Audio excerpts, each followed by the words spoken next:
Sir D का मान किस समीकरण में रख लो, डी का मान किसी भी समीकरण में रखते हैं, लिखेंगे डी का मान समीकरण दो में ही रख लो, कहीं भी रखो कोई दिक्कत नहीं, दो में रखने पर, ठीक है। तो क्या होगा, 2a प्लस 18 गुणे 2 बराबर 38, यही तो होगा। अब 2a बराबर 38, अच्छा ये 18 दूना कितना होगा 36, प्लस में है बराबर के इधर आएगा तो क्या होगा माइनस 36, तो 2a बराबर कितना हुआ 2, 2 से 2 कटा 1, a का मान कितना आ गया 1। क्वेश्चन में पूछा गया है n पदों का योगफल क्या होगा, तो n पदों का योगफल का फार्मूला तो लिखवाया गया है, Sn बराबर n/2 2a plus n-1 into D. बस a और d का मान इसमें रख देना, ठीक है, a और d का मान इसमें रख देना है। तो n/2, 2 गुणे a का मान तो 1 आया है, प्लस n-1 गुणे d का मान 2 आया है। इसे थोड़ा सा सॉल्व करते हैं, n/2, अच्छा यहाँ 2 कॉमन है क्या, थोड़ा सा ध्यान दो, 2 कम 2 होगा, 2 होगा, 2 कॉमन है, अगर 2 कॉमन है तो 2 बाहर निकाल लो, यहाँ बचेगा 1 और यहाँ बचेगा प्लस n-, ध्यान देना, बचेगा ना।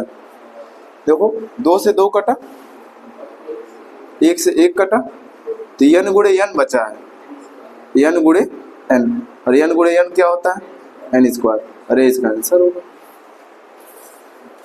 कितना प्यारा आंसर आया n²। अब बोलो कौन सा,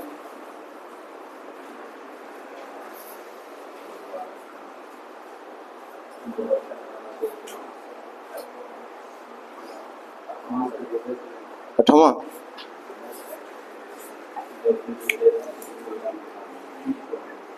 चलो 8वां भी देखते हैं।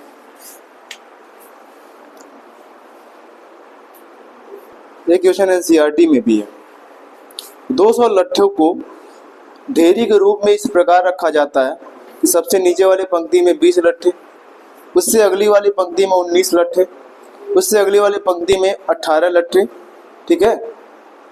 ये 200 लट्ठे कितने पंक्तियों में रखे गए हैं तथा सबसे ऊपरी पंक्ति में कितने लट्ठे हैं, जरा ध्यान दो।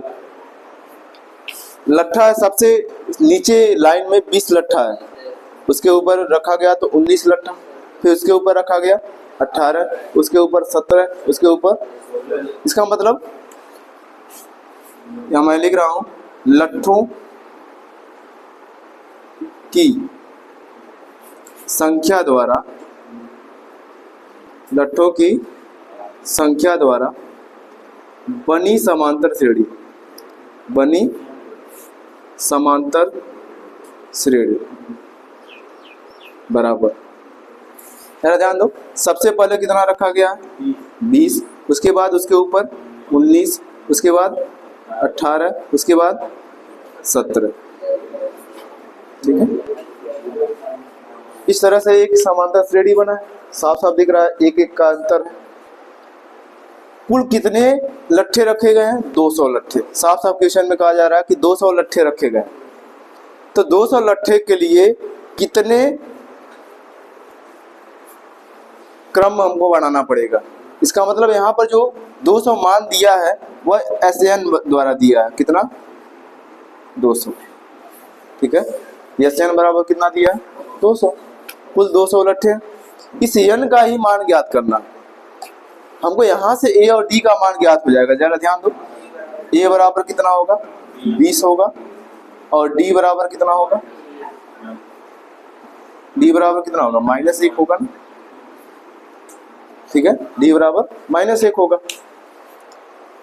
अब SN का फार्मूला अभी मैंने देखो ऊपर लिखा है n/2,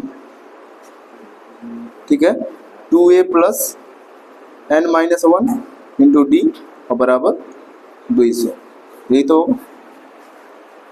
अब n बटे 2, n बटे 2, 2 गुणे a का मान कितना है 20 है ना, a का मान कितना है 20 प्लस n माइनस 1 जो d का मान कितना है -1 और बराबर 200। ठीक है, अब देखो n 20 दूना 40, ठीक है, -1 का गुणा n में होगा तो -n हो जाएगा और -1 का गुणा -1 में होगा तो क्या हो जाएगा +1, और इस 2 का गुणा हम 200 में कर देते हैं, कितना हो जाएगा 400, क्योंकि 2 बटे रूप में इधर रहेगा। ठीक है, अब जरा ध्यान दो, n का गुणा -n में होगा तो -n² होगा, थोड़ा सा ध्यान से समझना, n का गुणा हमने किस में किया -n में,